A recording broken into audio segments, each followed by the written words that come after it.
as you interlock the two. Now stretch them right as... Soccer and the... Quiet, please. In exactly 15 seconds, we'll be on the air.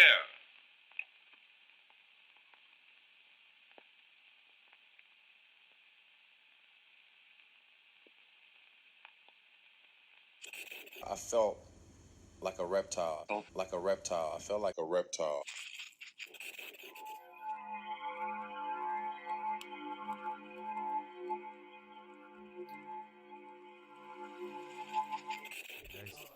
There you Look go. at this new picture.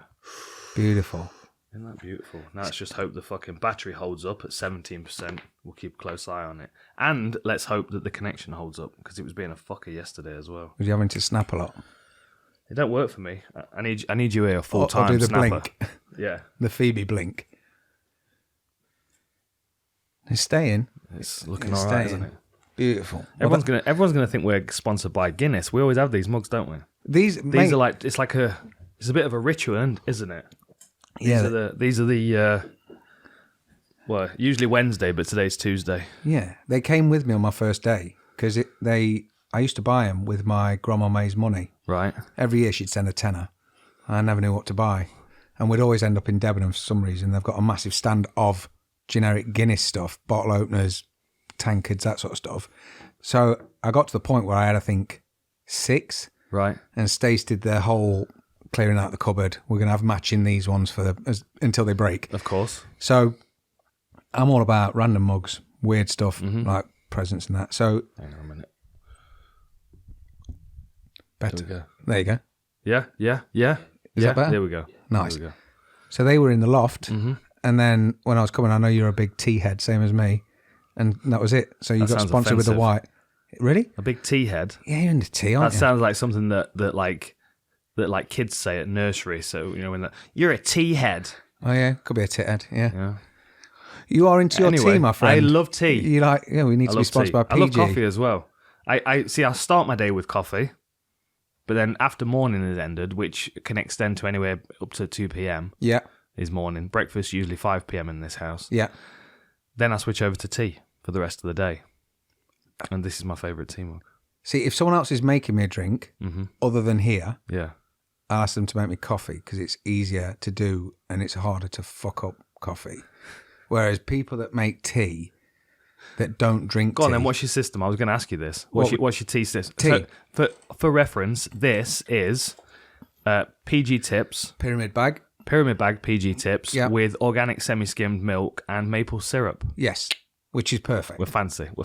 Yeah. You knew this already, though. Oh, welcome to the Full Reptile Radio. I forgot you fuckers were here. There you go. Are we recording? We're just going to talk about tea. So mine, basically, it's I have sugar in my tea because I'm the devil. So I chuck a couple of sugars in. Regular sugar? Yeah. Like proper sugar? Cane.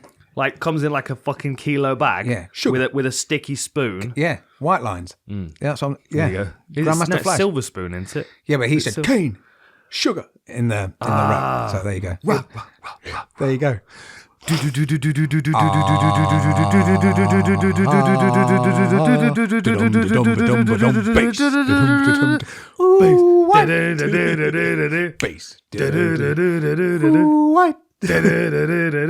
Fucking when music meant something, mate. They were talking about not taking coke. Now you listen to that same type of artist speaking to the same listener of hip hop and rap, and they're singing the opposite thing. A multi-magic crystal. We need more positivity in music. Painted pure and white. A $multi-million. There you go. Almost overnight. Twice as sweet as sugar. Twice as bitter. Twice as bitter as salt. And if you get hooked, baby, it's nobody else's fault. So don't do it. Freeze. Fucking I got that on a double cassette box. The greatest rap album in the world. Yeah, it was Grandmaster Flash and the Furious 5, the Sugar Hill Gang. Yeah. It was a compilation. That's the rap album, the greatest rap album in the world. No, this was earlier. This was like cassette tape. That's on that as well. Yeah. I had greatest rap album in the world on a CD. Was that a double or a triple? Yeah, it was a double. That was a double. Right? But I stole it on off Stace on a tape. And what is he? PM Dawn? I don't Take know Adrift names. on Memory Bliss So True. Yes. That was on the second one. That was on the second cassette that I didn't have. The only one that didn't fit on there was more of a reggae sound that was Apache Indian. Yeah. Remember him? Yeah, what's he doing? That didn't That fit wasn't on the greatest rap album. No, I'll take that back. There were two, because the other one was Massive Attack, Karma Coma. Wasn't M&8 on there as well? Oh, that felt weird. Shit. I was like... touched up by a cable. Felt like cold water was running down my leg, and then I realised it was the cable on my new tattoo. Thought you were pissing yourself. Not quite yet. Oh, okay. It's happening again. Okay. I'm 40 this year, it's okay. This year, yeah. Yeah. Mate, shit gets crazy when you get there. We were recording a podcast yesterday, the Outlaw Picks podcast, and Veronica was sitting in that seat. And we were talking about Michelle Pereira. Yeah. 27, 28 years old. And she went, he looks like he's 40. Oh, mate. The kids do it to me all the time. Fucking... But they actually challenge me, like, what do you know, Dad? You're 40. I'm like, fuck me. Yeah, but flat peak, Mate, snapback. This is it. What, hoodie? You know, I'm stood in the playground and I see the fucking Uncle Fester derps chilling, and I'm like, all right, so hush puppies have got hold of him. Some Jesus Creeper sandals have got hold of him. He looks like an advert for Werther's Original. Mate, this is it. And they are younger than me. So I'm like, if I shave my beard, the kids wouldn't fucking recognise me. Yeah. They'd think I'm like a cool young uncle. You get ID'd for buying cigarettes, wouldn't you? I've been ID'd for so much shit. Yeah. And honestly, it's normally when I've got the kids with me and like there'll be beer or something. I can remember being at Sainsbury's and this woman was like, "Have you got ID?"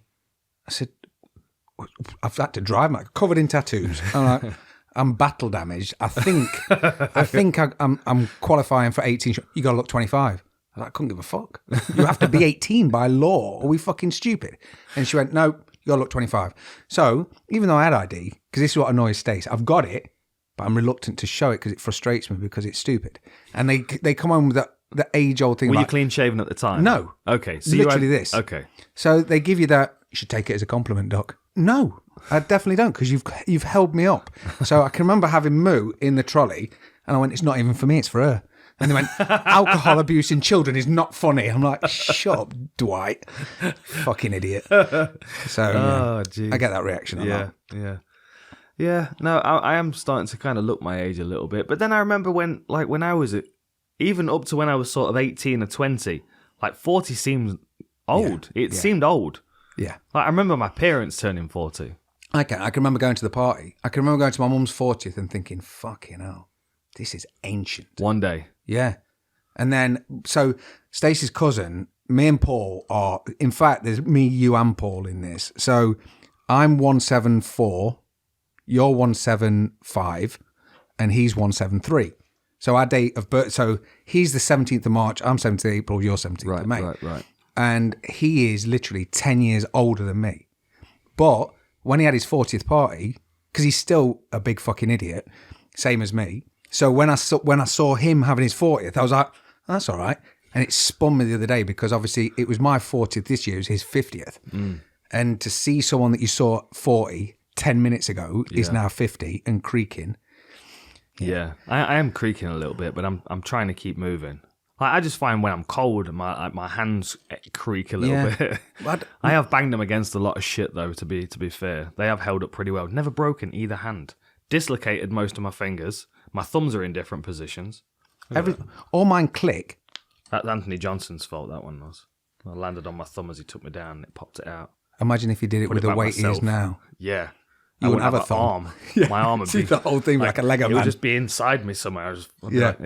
Just got pushed in like one of them popper pencils. Go on. Talking of Lego, I've got to show you this. I know Jamie's going to be jealous as well because it's got his favourite movie character in it. Hang on a minute. Here we go. Who's your favourite movie character? Vigo. Fucking Legolas, isn't it? He loves it. Oh, yeah, but what about that leg? Oh, we should grow it longer. There we go. Look at that. So this was a Christmas present from Veronica, and I reckon she's been keeping this in buried in a wardrobe for a good while. I reckon she's had this for a while because she was real fucking pleased when she gave it to me. So I have all the Lego boats. All of them. Seen them. I have all of the Lego boats, apart from this one. So is this retired? Yeah, can't get it anymore. Boxed, sealed. Dude. Was sealed. I had a quick look. How fucking cool's that? So this is out the third one, isn't it? So I didn't know this, but Jamie is a massive Lord of the Rings fan. He's a buff. A buff? What? Like one of the neck things? One of these could be, but this wouldn't be. No. He's a fanatic. And he was like, "Oh, you should watch the full director's cut of the extended cut of the Lord of the Rings one. Yeah. I mean, you've seen the original ones, haven't you? Yes. The trilogy. Have Yeah. you seen the extended ones? I think we tried one. I'm sure I've seen one, but it felt like it was on forever. It took us a day to watch it. We had like lunch break and that's what I mean. We made a day of it, but it's fucking good. Like the first one's like 4 hours long, isn't it? So what is it? Trilogy's about 12 hours in total. Yeah, around that. It's fucking honestly, and there was so many parts in it. I was like, holy shit! I didn't like them getting gifted weapons and meeting with different elves and shit. There was loads of stuff that happened. So I'm gonna watch the second one. This is out the third one. So when I'm watching the third one, I'm gonna build this. How fucking cool is that, dude? I've still got my NES and I've not finished it because I need to have an hour to myself. Yeah, I need to like cleanse the house. It's a bit ceremonial to build a big Lego set. I'll build a small one. Oh yeah, that's all right. If the house can be a bit of a mess, I'll build a small one. But if it's a big set, like I was saying earlier with the Millennium Falcon, the big one, the fucking big one, like the one that you fly around the fucking house. You need to book 2 weeks off. It's ridiculous. Yeah. I got it. I unpacked it and got it all out, laid all the instruction books out, and I was like, I can't do it. I can't do it. I just packed it all back away. Back away really neatly. Put it back in my office. Perfect. I can't do it. But what I am going to do when I've built that is I'm going to get a fucking, like a glass or perspex box nice. and make Coffee it into table. a fucking coffee table. What, upstairs? No, I reckon down here. Because I reckon we're going to be using this set again soon. Oh, that'd be good. I've got something else in the works. Yeah, that could be good. So I reckon we're going to be using that. And I want a big fucking massive Millennium Falcon in Nice. it. And I'll put sand in the bottom. Oh, Get dude. a little invisible stand so it looks like it's flying over. Even better. Like, just bank it up a little bit. I was looking at those epoxy resin tables the other day. Have you seen them? Yes. Fucking really into them at the moment. You know the ones where they like get like there was the one I saw was like a section of rough cut oak. And they'd cut down the centre and paired the two rough ends. Yeah. So it looked like a river. Yes. Fucking awesome. Have you seen where they put the Lego characters in? So like they've got Darth Vader. I'm all about it. Yeah, they've got all the stormtroopers lined up and then Darth. Did you see? Yeah, the one off where Anakin's fighting and they're on the fucking what they called?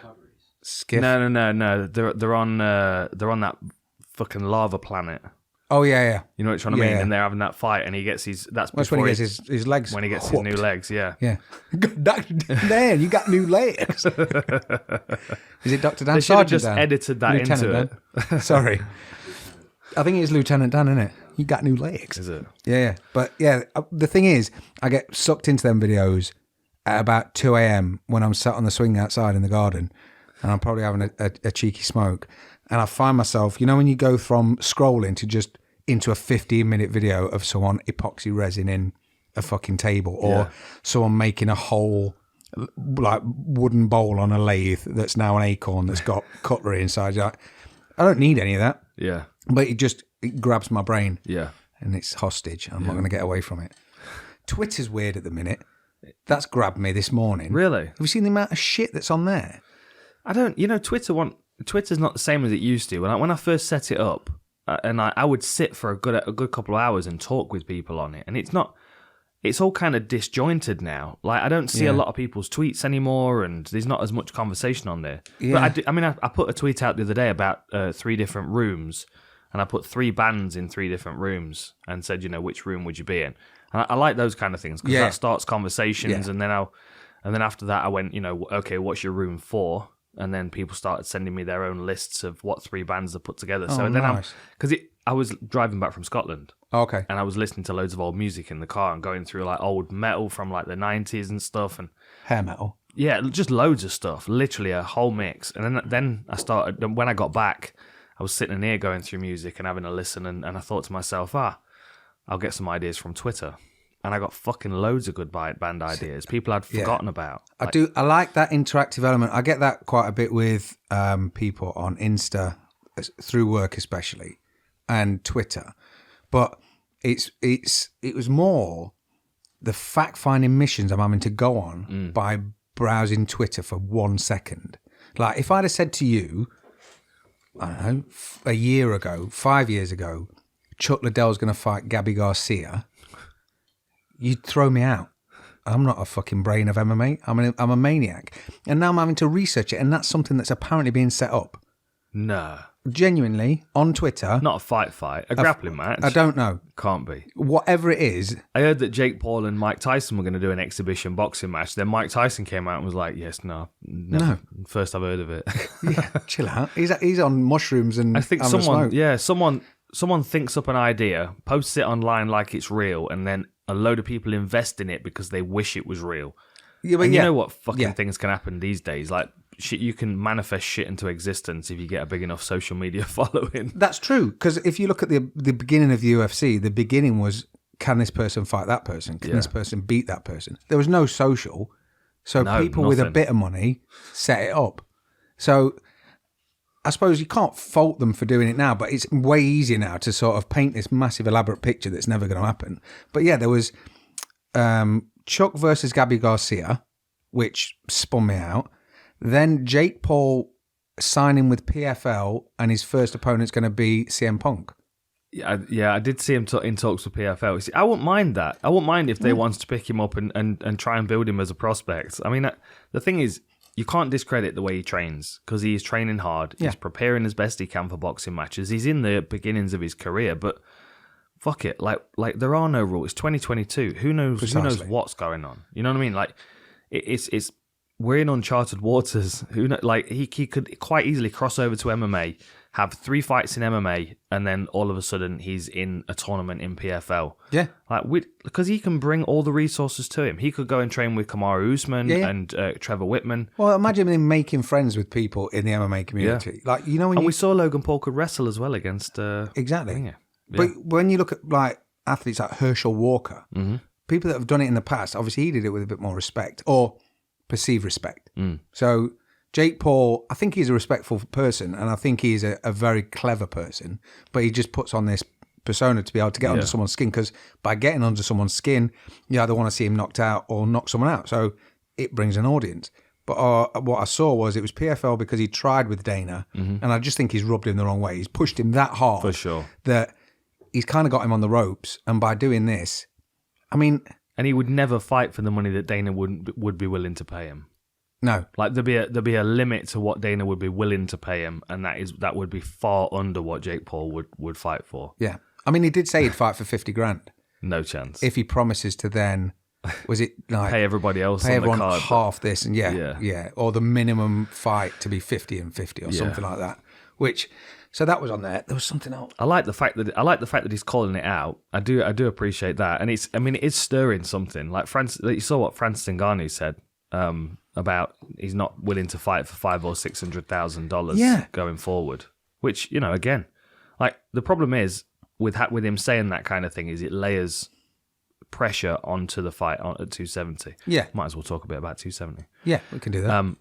It layers the pressure. Because now not only is he fighting for his belt and his place in the division at the top, he's also fighting for the future of his career. Yeah. Which is not a nice place to be. No, and that's a lot of pressure when you've just come off the biggest win of your career. Yeah. And we've spoke about this before, about... fucking haircut. Dude. Go on. That's bigger. This is too long for me. Bigger problems for me. I've got it. I need to go and see my friend, but he sends me to sleep. Tickles my head and it sends me to sleep. I wake up with no shoes on.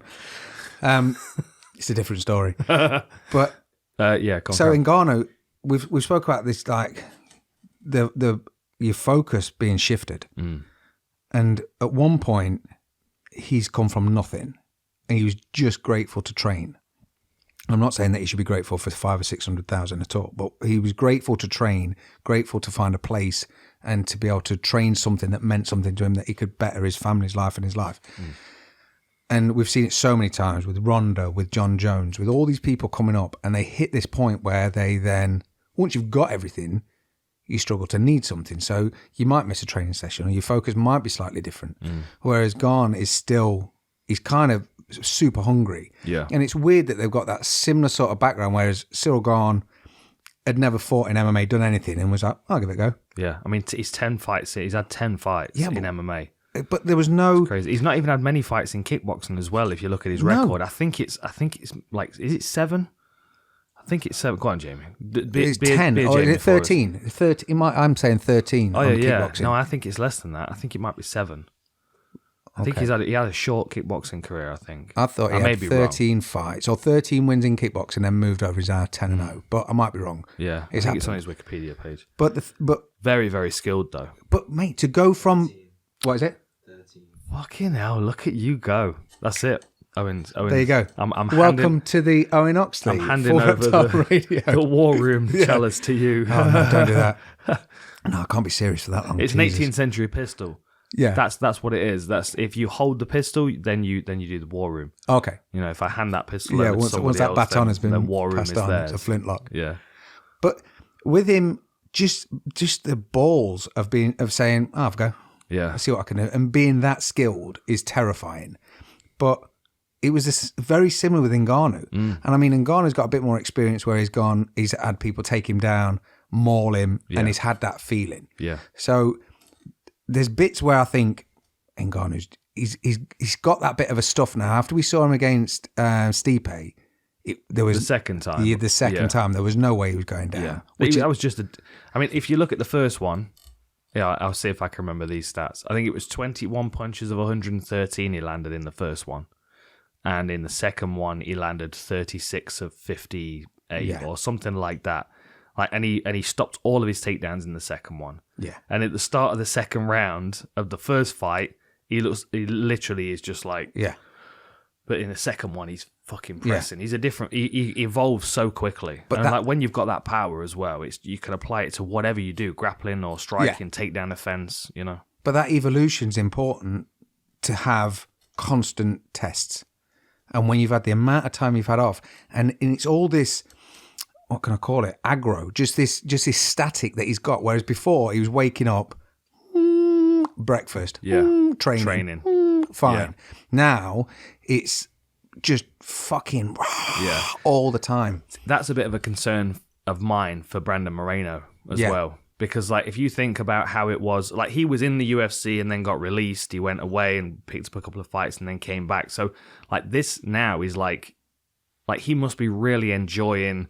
I'm arrived, I'm the champion, and you can see like all the media he's doing, and I think he's opened his new gym and everything. There's like a lot of stuff going on, and then you look at Figueredo on the other side, who looks like he's been carved out of rock, and he's training with jackals, and you're like, oh fuck. Yeah, you're like, fucking hell, he's going to be ready for this one. And I also think he was a lot nicer and a lot friendlier with Moreno in the second fight. Yeah, but I think now he's lost his belt, he might have that edge back. Yeah. It's almost, you remember when GSP got beat by Sarah? It made a story. Yeah. And it's the same as when Bisping won. It's the story behind that is massive. So when you got someone like, I don't know, Cyril Gane, if Cyril Gane comes up and smashes Ngannou, the story's impressive because he didn't start until, say, 3 years ago or whatever he did. But it's not the same as drag out, smashed up, cut from the UFC, bought back in, comeback, this, that. That story. I mean, he's made it look quite easy, really, if you think about it. Yeah. You know, came in, won a couple by submission, pieced a few guys up. He's not been hit cleanly, really. Not been hurt, not been scratched, not been cut. He's I mean, the thing is, he's really good, but when you look at Figueredo, he's a bully. He's that terrifying kid that you're like, I ain't talking to him because he's gonna fucking hate you. Exactly, and I think that's why Cyril Gane is so good is because he doesn't fight with any aggro. He's like, if you watch him in the Derek Lewis fight, he like touches and pokes him and teases him and like fucks with him, and then like it's Derek Lewis that starts crashing forward and swinging, and Gane's just out of the way.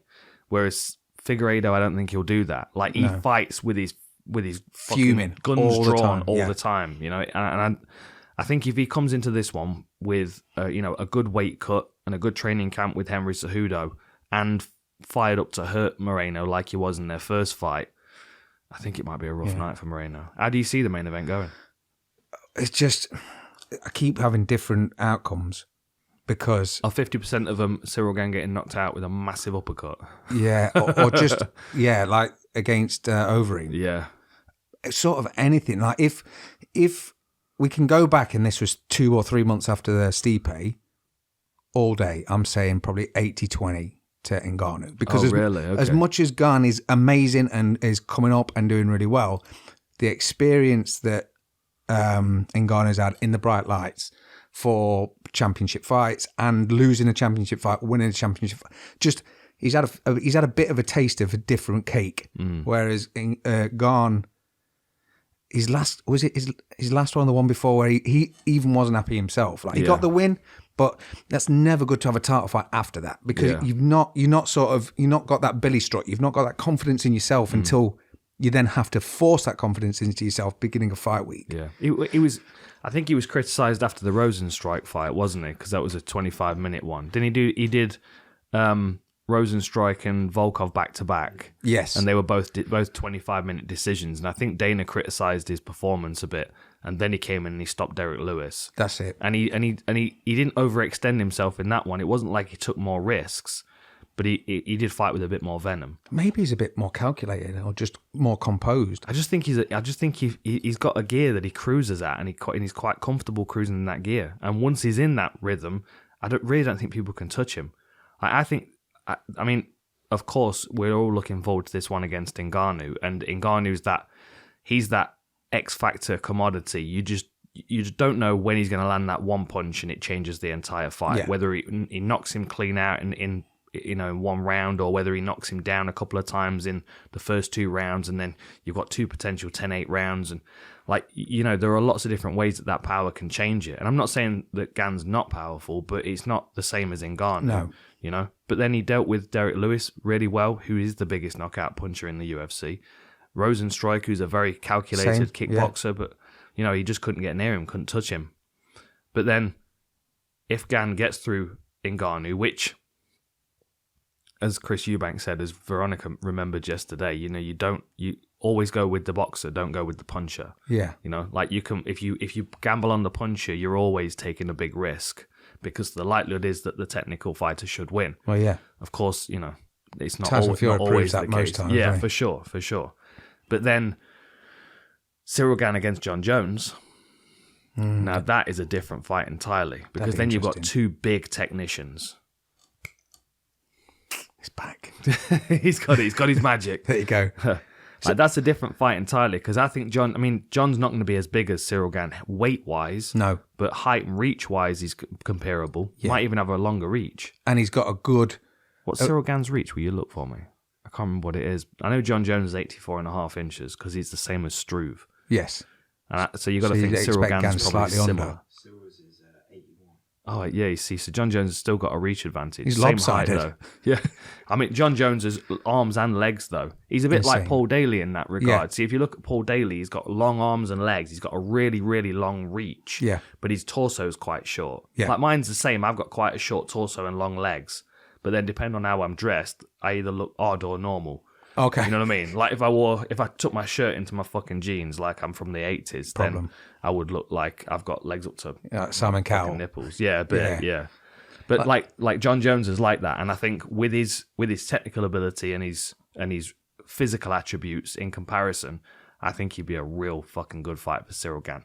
That's the fight I want to see this year. I think more so than the Ngannou, because even with Stipe's first attempt with Ngannou and it worked, the second one didn't. I think John's slightly more explosive and could probably manipulate that game a bit more with Ngannou, and you'd probably see John replay that first fight, because imagine that as a fight, John Jones against either of them would be huge. Yeah. So there's going to be a lot of pressure on Gane or Ngannou more so than Jones, just because it never seems to rattle him. So here's a question for you then. If John Jones is coming back, and Jamie, we looked last time John Jones fought, we checked the date. John Jones coming back, he's going straight into a big fight because he's John Jones. Yep. Is he safer to fight Cyril Gane or Francis Ngannou? Probably First Cyril. fight back. Probably Cyril. You think? Yeah, just because, I mean, we've not seen Gane might be able to knock his head off. But the thing is I don't know, it's tricky because the same again, if he can take him down, then that's the safest option. Always. 8th of February 2020. 8th of February 2020. So we're nearly at 2 years out. At 2 years. Yeah. Wow. Damn. Oh, and he was at DC. No, it's Dominic Reyes. Yeah. Oh, Reyes, of course. Yeah. No, I'm thinking I've got flipping Stipe stuck in my head. Yeah. So yeah, Reyes. And then you think about the Reyes fight and you think to yourself, fuck, if he's got Reyes Cyril managed to do Gane in that. that same position and Cyril Gane's switching his stance and using these. I would say Cyril Gann's a technically better striker than Dominic Reyes. Yes. Right? Yeah. So, and then you think, like, if you look back to the fights that Gann's had where he's, like, played loads of tricks with people, like he did with Derek Lewis and the low kicks, or Rosenstrike with that body kick, like feinting the body kick to step through and crack him with a right hand. Yeah. Like that. You don't see Dominic Reyes doing that kind of stuff. No, but you see John do it, and the problem is John's he's never been the underdog, really. No. He's always been, and the problem is that's always given us confidence as the viewer to know, well, he's not scared. Yeah. He's not bothered. And as much, he's never really ever been in any sort of trouble. I know Vitor got him in that armbar, but... Yeah, but I mean, that was a moment in a fight. I think the most vulnerable he's looked was against Gustafsson the first time. Yeah. Like, Gustafsson was the first person to take him down. Gustafsson busted his lip pretty bad. It wasn't until, was it the third or fourth round when he landed that spinning elbow to the top of Gustafsson's head, and all of his fucking vertebrae clacked into one another like dominoes. That's how I see it happening. Like, he gets hit in the top of the head and all his vertebrae go... Yes. Like that fucking... Like a Domino Rally. No, what's it? Yeah, Domino Rally. Yeah. God damn it. Domino Rally. You won't remember that. That's remember Domino Rally? That was just after plastic was invented, wasn't it? Rally. That was hours of disappointment. Yeah. Because you would stack dominoes up and you'd hit one and obviously they'd knock them down. But if you had an arsehole sister like I did, then you've left the room that's obviously started the Domino Rally, and you thought, I'm going to take this fucker upstairs. And then she goes, "Oi, dickhead," and all you can hear is them just falling. Oh, or if they started to fall, you couldn't stop the Domino Rally. Couldn't stop it once it started. But what was very good about Domino Rally was the ingenious things that they used to like lift the dominoes up. Do you remember like the stairs that little they seesaws had? and stuff? Yeah. The kids have got it now, but that has a truck. They really, yeah. That basically you've got a little truck with like a hopper. You put all the dominoes in, and the truck just drives along and just drops one off. That's pretty cool. It is. I'd want like a proper wooden Domino Rally though, like a proper need a wooden one, truck, you know what I mean? and steam engine. I bet Sean could make me one. Like, without a doubt, he could make you one you could drive. Yeah, just dropping dominoes, clunk. Yeah, as you're going down your road. Jesus. Yeah, we've digressed. We always digress. But so John Jones coming back then. So you reckon Cyril would be a better fight for him? Yeah, because when he was in trouble with Gustafsson, what was his personal life like? Was that when he knew what cocaine smelled like? I don't know. It wasn't the best time, was it? Because he came back at some point and he was like, and not taking it. I didn't take it serious. Wasn't he? Exactly. So I'm not saying that he was absolutely coked off his tits, but he definitely knew what it smelled like. So with that, he liked the smell of it. You could say. I think he was partial to how Moorish the smell of coke was. Yeah. Probably. Yeah. So, and he lost his. That was when he lost his bag of coke under the cage. Yeah. And someone had turned all the lights off and poked him in both eyes. That's it. And he was stuck there for how long? He was trying to mole it, wasn't he? 8 hours. It's more. Poor guy. I think it was. Guy.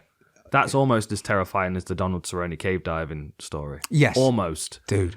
Like imagine you're under the octagon and you know USADA's circling. Yeah. And you can hear their footsteps. And you've got 1 hour's oxygen. Because you know they're not picking their feet up as they're walking through the gym. You're getting that. They seem like they would be those kind of people. Why would they not look? Because you wouldn't think that the light heavyweight champion of the world would fucking hide under the octagon, would you? Let's be honest. I quite like it though, as a story. You won't want to. You'd like imagine how disappointed you'd be. You'd be like, dude, I'm going to chest John Jones today. Yeah. Like, can you imagine how excited you get and he's not there? And you're like, he's under the cage, isn't he? I'm not looking. I'm not even going to justify this with a look. I can't upset myself like this. I prefer the Tim Kennedy story though. When USADA showed up, did you hear that? No, did he open the door with a rifle? They were in his back garden. I think they've gone through the side gate and gone around to like knock on the back door or look through the kitchen window or some shit. And he's like, with a gun on. Dude, have you got Tim Kennedy on Instagram? I think I did have until he posted a couple of things, and then I think I muted him. Mate, literally, I think I saw he was with his kids, and they were like servicing pistols and rifles and stuff. I was like, fucking hell, dude! I'm teaching my kids how to play penny cannon, thinking that's like good survival skills, and he's just telling them how to skin a bear. Fucking crazy, dude. Honestly. Yeah. But different worlds, mate. It is a different world. Yeah. When you can buy guns. Yeah. The trouble is, if I was in America, I would probably own guns. Because I like guns. Yeah. I had guns in Vegas, didn't I? Yeah. But I had a shotgun and a pistol. Yeah. But that was because I was sponsored by the gun store and I'd go there all the time shooting. I loved it there. Mate, I'd love to. The thing is, that's it. Chris Irwin, Raiders fan. That's why I've now got Nerf guns. It's not quite as cool. There you go. My brother came over at Christmas and he lives in Chicago and they can go buy guns with a fucking Big Mac. Yeah, but can they get the Boba Fett one? The Boba Fett Nerf? Yeah. Maybe. The one that's just coming out. Is it? It's going to be expensive. I haven't seen it yet. I will show you. But it's it's expensive. You've not watched the Book of Boba Fett, I can't watch it yet. Why? Because you don't have the patience to wait for 1 week. I just don't want to be drip fed, yeah. Yeah. And it's today. No, today's not Wednesday. It's tomorrow, isn't it? One more day to go. So how many episodes is there? Going to be 8. The first Mandalorian was 8, right? There's 3 at the minute. I think there's 8. Yeah, that's not 8. enough. No. I do 3 in a night. Yeah. That's mate. I literally. I tell you what is good. I'm not sure whether you've watched them. Have you had a look at the biomes on Disney Plus? No. So it's like the vehicle walkthroughs and the biomes. They're fucking really cool. I put one of the biomes on the other day, and what it is, because you know the original 3. They're doing like Planet Earth style flyovers of scenes that were happening in the movie. Oh, so really? like it's this real kind of steady kind of, and you're in like an area that looks like the Himalayas, Right. like snowy mountains and shit. And then you see in a couple of Like Hoth. what they called that he was riding on. Snow speeders. Yeah, no. They're the ones he cuts open and that's gets inside. It, yeah, I can't Dave, remember. don't know his name. Yeah, I I can't can't. remember what I've got the toy. Yeah, but anyway, so you see a bunch of them running across to give you some kind of perspective because they're really small, and so you're like getting this big overview, and then just as you go over the crest of the mountain, you can see all the AT-ATs walking towards the rebel shit. base, and it's just like a gentle flyover of, and there's that, and then they do Hoth, and it's fucking really cool. It's definitely worth a check out. And the other one is the vehicle walkthroughs. And you it shows you around the Millennium Falcon like you're buying it from a used car dealer.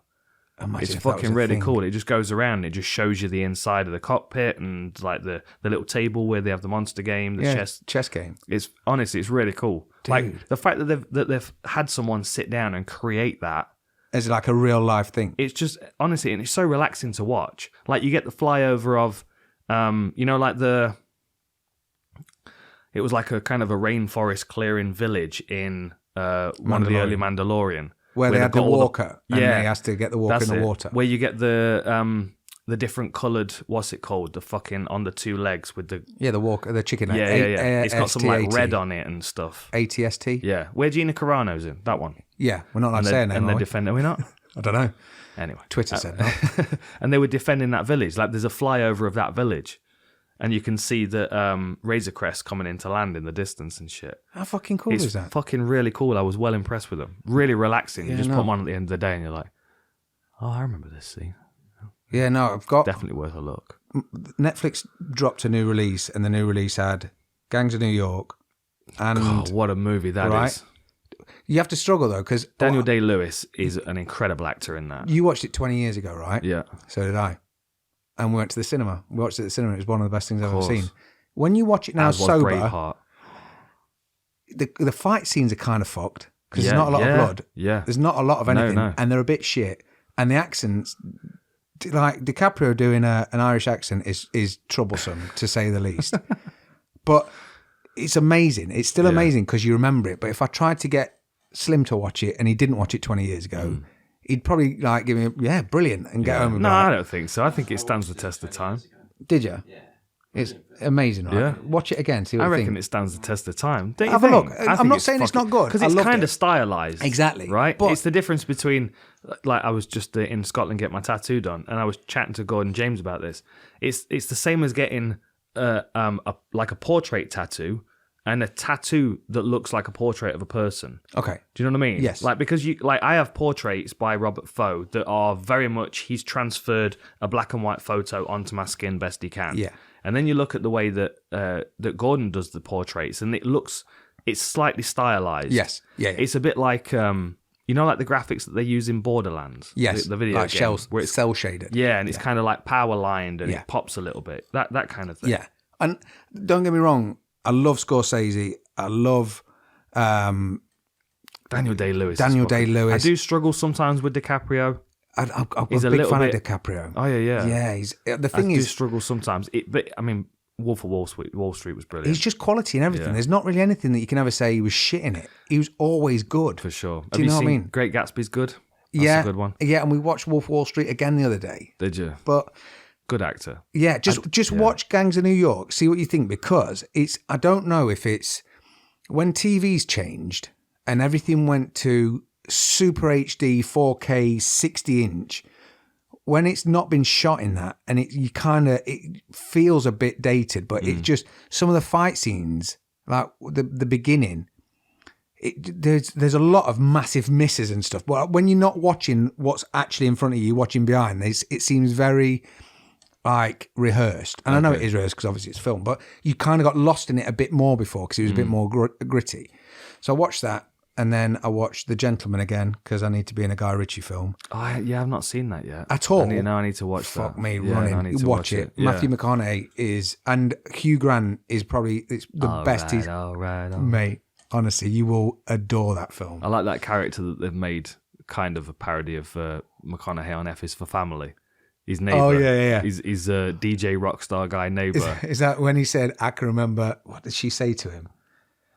I remember you fucking the shit out of me, or something like that. It's on that season 1. It's like when I came I need over. to watch it again. There's a new season up on it. I haven't caught that yet. I'm ready for a new season of Big Mouth as well. I've We got away from 270. We were talking about that, weren't we? We made it back. We'll have to timestamp it and go, this is when they start talking about MMA. This is when they stop, and then they start again here. Then they stop, and then they start again here. But do people really need times? I know it comes up every week. No MMA. MMA, no MMA. That may be what it should be. Timestamps. Because the problem we've got is people have said, and I've seen it before, there's no timestamps. I'm like, how the fuck are you going to be saying, bought a curly whirly? Walk the dogs. Yeah. Talked about scampi fries.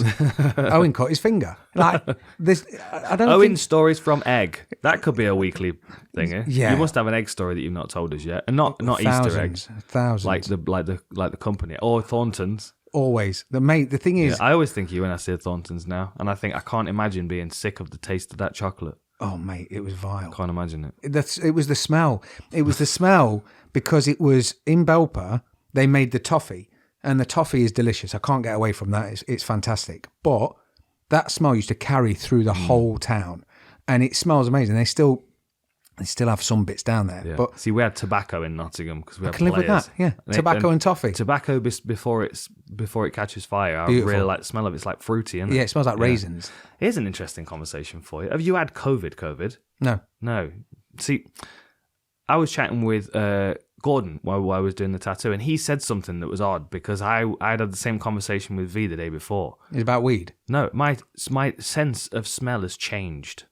To the better? No. To worse? Like, are you... Mine has 100%, yeah. Right? So, everything smells as normal, but if something smells bad, like if we're driving through an area of farmland and it's cow shit... Rancid. I can only smell sulfur. Oh, wow. Like egg. Yeah. I've had that since. It's fucking really odd. Ever since I had COVID, when was it? July. June? July. Yeah, like the Delta variant. Oh wow. And he said the same thing. He was like, yeah, ever since I had COVID, my sense of smells changed. Like honestly, like permanently changed. And it's fucking weird because like I've been to Iceland. Like you get up in the morning, you jump in the shower, and the water's sulfuric. Yeah, so it's got like this sulfur smell to it. Yeah. It's like you kind of feel like you're eating an egg mayo sandwich while you're having a shower in the morning, which is not particularly pleasant. Not what you want. Probably couldn't get used to it. But now fucking anything that smells bad smells of sulfur. It smells the same. It's the fucking and is it turned up weirdest to thing. 10 as well, or is it? It's not. I mean, it just smells like that instead of like shit. Right? It's fucking so weird. I can't explain it. That's difficult. There's a guy on YouTube, and I watch all his fucking videos. Dr. John Campbell, right? Right. He's a doctor and GP. He's based up in Carlisle. Okay. And he fucking sits in this room with his webcam, and he does a video a day. And he's on the fucking money all the time. He goes through all the statistics from South Africa and the US and Canada and like worldwide. He goes through everything, all the COVID statistics, and talks about who's ventilated, who's not ventilated, hospital admissions, and follows the graph. He is, if anybody's interested in following this shit, because I was starting to get a bit down, and I'm usually pretty fortified in the mind when it comes to that kind of stuff. But over the pandemic, I was like the world's locking down. You need fucking this for that place. You can't get in here or whatever. And I'm like, fuck, I like going places. Yeah. You know? Yeah. So it was starting to get me a bit down. And I was watching his videos just for like clear, concise information. And it actually really lifted me out of my bad mood because it's like he's just tells you what's true, what's real, and it's all statistics backed up. He's fucking really good. Anyway, my point is, I need to ask this guy About the sulfur. I wonder if anybody else is having the same thing. I bet he'll know. Put it in the comments if you experiencing the same thing. Fucking eat. I like eggs. I eat eggs most days. Right? Sometimes I'll go to eat an egg and I'm like, nah, I can't do it today. Oh, that's annoying after you've made it. Fucking really annoying. It's not like a slice of ham, is it? I know I used to love the taste of it, but sometimes I struggle to even eat eggs, yeah. It's weird. That's nuts. You had the same thing? Yeah, you've just nailed it. I've had the exact same thing. Yeah. Since I've had COVID. I'll ask Because you lost your sense of smell and taste, didn't you? But I noticed that change. I Yeah. can't really describe. And you how can't clear it. changed. Yeah. You've just, The fucking truth is, I'd finished training the other day. I'd been wearing a shirt. I'd left it on the way back from the gym. I said the other day. It was You a smell couple of yourself. months ago. Yeah, and I was like, fucking hell. And my first thought is that I occasionally have the odd glass of red wine these days, Making you sweat. which funny. has got sulfites in it. Yeah. So I thought to myself, oh, maybe it's this, maybe it's that. So I stopped drinking red wine for a couple of weeks, and it was not that. I'll get back on that then. Fucking righto, hey? Smash them bottles open. Yeah, it's weird. Yeah, you've not had COVID, have you? No. See, what I did have, which is it's another really weird thing, which when I think I was 17. You're that meme. You're that fucking video meme. Oh, yeah, just dodgy. People that still haven't had. I've never had a negative test, positive test. So the thing is, by the time you've had it and not had it, I haven't done a test now for God knows how long because I haven't had to check anything to protect anyone. Yeah. And I haven't felt ill. So the fact that I could have had it and it's gone, I've had no symptoms. So it's one of them. I did read something the other day that said cannabis is good for weed. But Good for weed. Cannabis is good for weed. Yeah, I It's read good that. for COVID. The cannabinoids, yeah. Which for me, I don't need anything other than the headline. I'm going full Joe Rogan. I'm going, fact. Lock it down. I'm good with that. I can justify that to my wife. But when I was about 17, I used to get a lot of nosebleeds, really intense nosebleeds. And it would just turn on like a tap. And I'd wake up cup in my hand knowing it's coming, which is Really, yeah. fucking weird as fuck because I sleep like I'm dead. So when that would happen, it started to worry me. Bon Jovi lyrics. Did you mean to quote Bon Jovi? I sleep when I'm there? dead. Yeah. Yeah, maybe. I would have preferred to do it from the Young Guns theme, but it's all right. Yeah, Blaze of Glory. Yeah. Anyway, carry Thank on. you. Waking So- up with nosebleeds. That's you cupping your hand. This is me cupping my hand, cupping my blood, and I ended up going to the hospital, and they said we're going to cauterize it. Which, being 17, I didn't have a clue what they were talking about. I said, "Will it just stop from bleeding?" They're like, "Yeah." So basically, they got a matchstick that was about this long, which is I don't know 8-9 inches. Struck this, put it on my nose, and then lit the match up my nose. Is the equivalent of to what I thought happened, and it basically just shut all the cauterized. cauterized all the blood vessels, which was brilliant because I stopped getting nosebleeds. But I don't want to do the sound effect on this because it'd be really fucking vile. But clearing Some your people throat. are into that shit. But there was a woman that hospitalised herself from selling farts. She tried to put more farts in jars and hospitalised herself. What the fuck, man? Like, if you're making money That selling sounds like farts, bullshit. buy people's farts. You can get them half price. Get COVID. Everything smells like farts. Yeah, exactly. Yeah, just put some red wine in. That can't be real. That can't be real. Is that real? That's what she did. Yeah, she was bottling farts, and I think she made 70 grand or 100 grand. Have a look, She's young Jamie. He's already got it pulled up on his Google search. Mate. Fart bottlers. Yeah. Is that what they're called? Sounds believable. Fart canners. That sounds believable. So that sounds like the story of the guy that went to hospital with the fucking ketchup bottle up his arse. bottle up his arse. He said he That's fell off a fine, ladder. sir, but why is there a condom on it? But she was on the Lad Bible feed one week saying she's made, I think, 100 grand. It might be that girl. Yeah, from selling farts. And then the following week, it was like, Thousands selling farts. girl hospitalised from trying to push out too many farts. And it's like, you tried and you had a go, dog. Don't hate the player, hate the game. Yeah, get You the can't- beams down, you you can't mate. disrespect her hustle. Which is insane. But now I can't go, hold on. I can't do the nose rake. No. You know when Nose you go, rake. I'm fucking really good at the nose rake, especially when I'm out running. God, there's nothing better for clearing the sinuses than a good run. I haven't been able to do it for 23 Sorry, mate, fucking sorry. years. So you know when you go It's from like fucking, what's his name? Dewey Cox loses. I got no sense. I got no smell.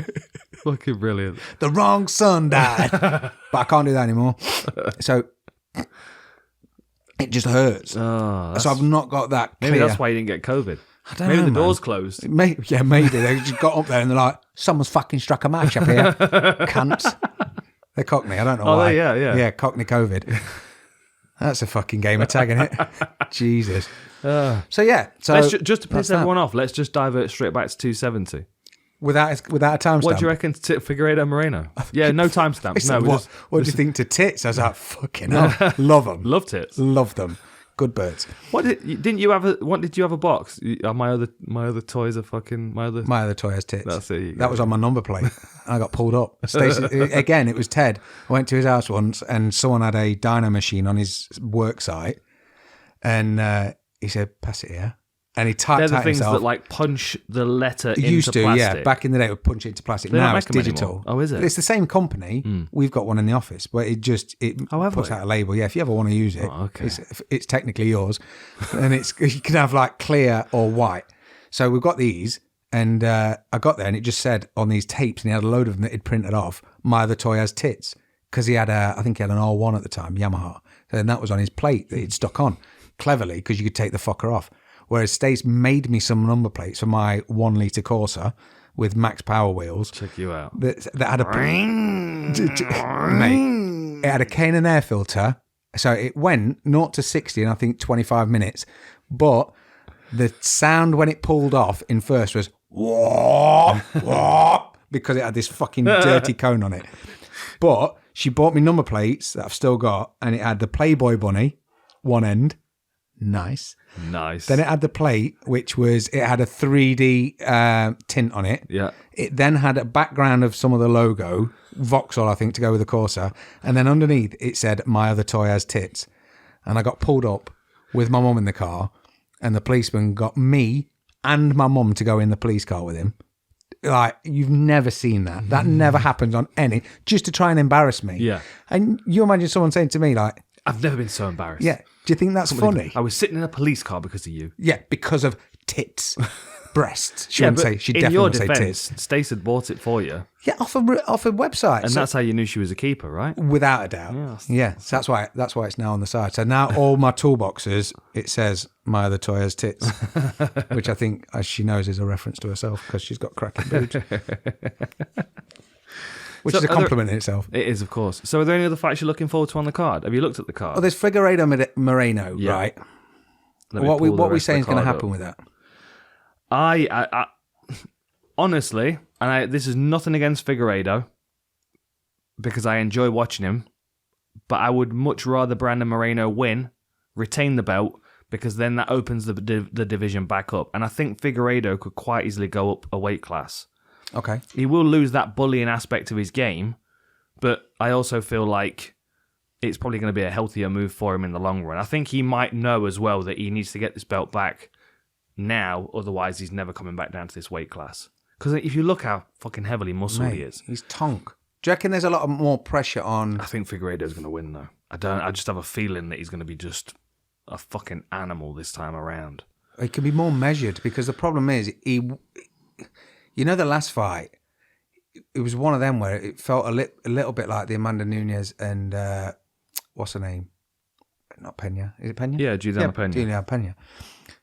You know when they've given you the best and they've just missed by the smallest amount, and then you've almost gone when someone will like say Benavidez the first time around against DJ. Yeah, you've got to avoid the first 2 minutes. Yeah. Watch the first 2 minutes. Them first 2 minutes are crucial. And when you get past the 2 minutes, it's almost like Ace Ventura when he's fighting back. He's like, oh, on the mask. And he's like, I'm winning. Yeah. It's almost disbelief, because even though you're all in the same world and you are mixed martial artists and you're training and you're ranked within this system to say you are all equally as good to a degree, when you come across someone that is so much more either aggressive or precise. I've sparred with people and their accuracy is baffling. Yeah. Because even though they're not hurting you, they're touching you when it's like that Kevin Hart joke where someone's like hit his dad 3 times before he's like, how many was they? Yeah. Just one dude. And That's why Figueredo struggled with Moreno's jab so much. Yes. Because and I was thinking about this watching Keita Chikadze, who obviously fought at the weekend. Yes. Because the reason that Keita's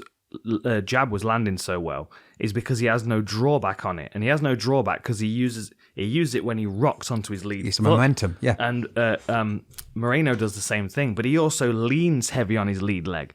So as his jab comes out, it comes out really straight. Yeah. And there's no like outward profile, No. so you don't see it move. It's a very, very quick punch, but not particularly powerful, but just really fucking consistent It's and disorientating. irritating. Yeah. And you can't get, when you're almost trying to start afresh. Yeah. You're trying to make a new groove, and someone just keeps knocking out. You're like, come on, man, just can't get started. Yeah, let me He couldn't breathe. get his game going. But then, with that in mind, at the first time they fought, I feel like Figueredo came out thinking he was going to be able to stop him within 2 rounds. Yeah. Like, I just think that was the way he fought. That's the way he approached it. He didn't approach it like, this is going to be 25 minutes. Let's see how we go. Then he came out in the second one, having already gone to a draw with him. Yeah. Thinking, okay, this might be I know what to 25 do. minutes. Yeah. Let me just fucking hold back a second. And that, him holding back a bit, whether it was because it was out of that respect or because he likes Moreno a bit more. I know it's a weird thing to say, but he was really happy for him at the end. Of course. And Moreno's a very easily likable guy. I can imagine that Figueredo just, I don't know, he just gave him a bit too much space because he knew that it was 25 minutes potentially. And I don't think he had that concept in his mind the first time around. Okay. I think the second time around, A, he knows it could be 25 minutes. B, he knows that if he takes his eye off the prize, Moreno can catch him and sub him. Yeah. And C, if he doesn't win the belt back this time, he's not staying in this weight class for a whole cycle of 3 more fights to get back. He's going to bounce. Yeah. So does the pressure of Figueredo, and I know this is insane MMA maths, and we know MMA maths doesn't work because this guy beat this guy, but if you've got head fuckery, because the last time they both fought was against each other, so the time off is the same. You've got one win each, one slightly more spectacular than the other because it was a decision and it was also the underdog. So is the pressure of Figueredo on himself and also the weight cut, because we haven't seen that yet, the weight cut, the pressure, him losing, all the rest of it, does that outweigh Moreno's pressure of he's got this new story and a new gym and he's the golden child and he's the baby face that's come up and achieved all this, when essentially as much as he knows all that's there, it wasn't a book he was writing at the time. Does that make sense? So, yeah, he's got this story, he's got this background, yeah, he likes Lego and he wants to open a gym, but a lot like the Charles Oliveira, it's not been broadcast to the world that he helps homeless people and does this and does that, because it's a fantastic story after the fact. Yeah.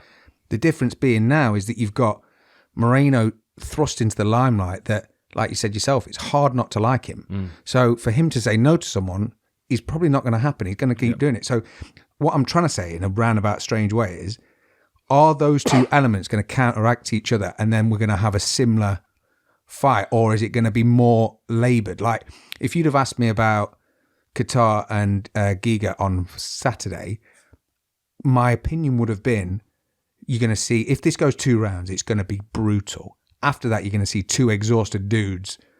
It's still, I think it's going to go 5, and I genuinely thought that Qatar was going to win it. And it kind of happened how I thought, which I was more frustrated with myself because we didn't get to record. But it's that. See, I thought Giga was going to win. So I was expecting the first 2 rounds. I thought he was going to be able to catch him with that body shot and really hurt him. Yeah. But then, Keita pushing through to 25 minutes was the only way he was really going to win, I thought. Wasn't it he was going to have impressive? to make it ugly and maul him and push him back and stuff. But I don't. It's a good question. It depends really on the way that Figueredo sees the loss himself, right? Because if he goes, if he came in at a great weight cut, a great training camp, came in fully prepared and just had the wrong game plan, then he can still go, but that was the wrong game plan. If I'd have done it this way, I'd have been fine. Yeah.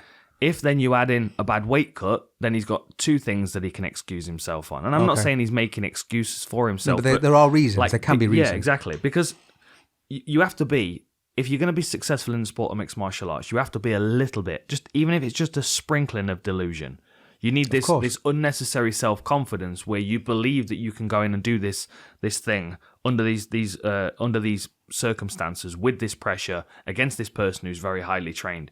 You need to be a bit overconfident. I mean, the spectrum is massively overconfident and unreasonable, where people get their ego completely out of control, and then people that are walking that fine line where if they believe in themselves on this day, they'll have a good performance. Yes. And if they don't, then they're going to shit the bed.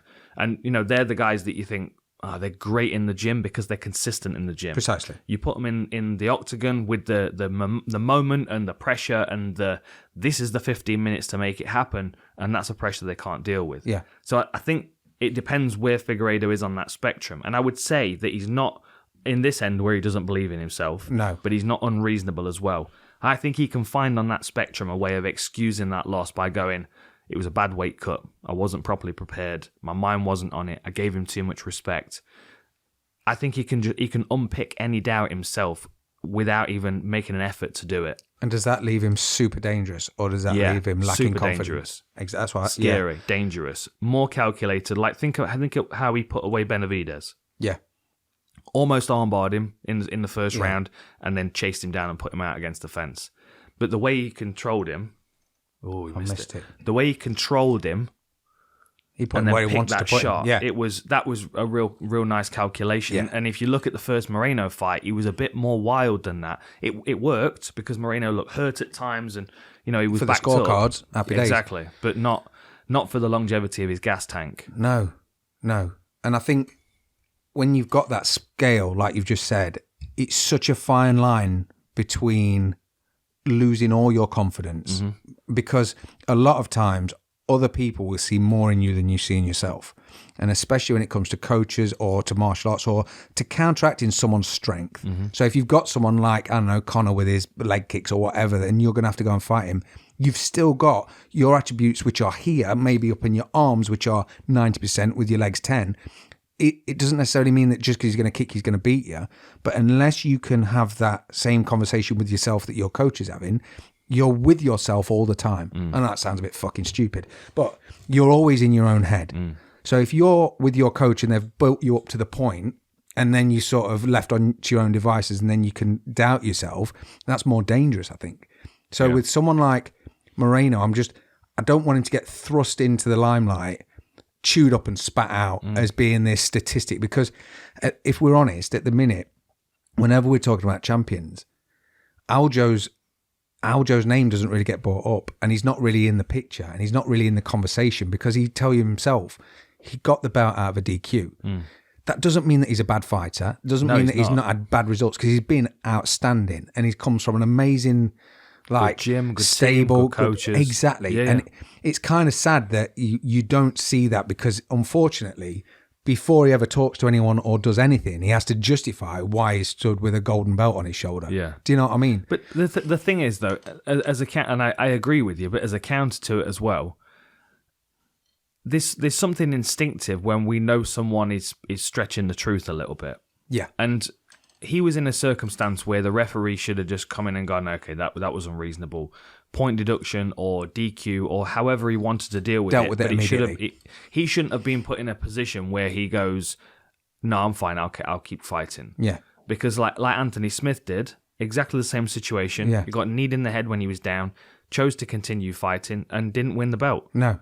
And it didn't do any favours either. Has not been a UFC champion, you know what I mean? No. That's the point of difference. Yeah. Whereas Aljo, and I'm not saying, Peter Yan broke the rules. As the champion, he should know that you shouldn't knee a downed opponent. Yeah, That's like, I understand that sometimes it happens in the chaos of a situation, but the champion should be the one that sets the precedent for the division, the one that sets the example. If you're the champion, or even if you're starting out in mixed martial arts and you want to be a high-level pro, get the rules and learn the rules. Yeah. They're not particularly long. Learn the scoring criteria as well for that matter, because then at least you know what you're aiming to do in there. Because there's a lot of misconceptions of still scoring takedowns at the end of rounds. And a lot of people that don't quite know the 10 to 6 elbow rule and the back of the head. And like a lot of that could still be clarified. But it is on the fighters to do it, and especially a champion. So anyway, my long rant, basically, it was Peter Yan's fault, and he deserved to be disqualified and have the belt taken from him. But Aljo shouldn't have been put in a position where he had to kind of act up and play the I'm not sure I can see yet and all that kind of shit. It was the same with Pinheiro when she got upkicked by Randa Marcos. And I saw another one the other day as well, which was on, it might have been like UAE Warriors or something. Well, he's even Stefan Struve against, what's his name, when he got hoofed in the balls 3 times. You know when Stefan got kicked in the nuts? Yeah, who was that by? Was it Brown? It wasn't Travis Brown, was it? Was it Travis Brown? Stefan Struve. Like sometimes you just have to, like the referee has to be authoritative in those moments and go, okay, we've crossed a line where now this can continue as a fair fight. Yes, right. Exactly. This is no longer a fair fight because the eye poke was too bad. The groin shot is the third time you've taken one, and that one was a particularly bad one, or whatever. You know, there are points where the referee should step in and just go, I'm the one that has to make this decision. It's going to be an unpopular one, but that's the job of a referee, unfortunately, sometimes. And make the right call based on the cards on the table. And because I think one thing that I love about this sport is that it's so open. And I'll always put it back to that Caleb Starnes fight. When Caleb Starnes was fighting against Nate Quarry, and he was running around like this, and the whole corner, and Joe Rogan was explaining, he's just walked back to his corner, he's told them to go fuck themselves, he's done this. You don't get that match of the day. You don't. You know, when people fall out, you don't get any of that shit. So I love how raw it is and how open it is. But then when you've got something like Stefan and he stood there, and I think it was Dan Mergliotta who was like, listen, if you get to the end of this round, it'll be like a no contest. But if you go now, it's going to be a loss. And there's two like that. Unfortunately, he shouldn't have to make that decision. That's not fair. Like as raw as that is, process. And your balls are screaming. Yeah, like you've been hoofed in the balls 3 times, and it's like, do you want a career? It's like fuck off, man. Like I'm sure people can see that this was not okay.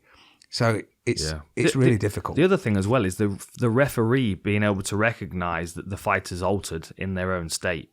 Without and obviously like so, and this is an example I use, and I don't mean to pick on this team in particular because they're great coaches. But when Cowboy got dropped at the end of the round against Masvidal, and he was basically sat back on his stool, and Greg Jackson was in front of him.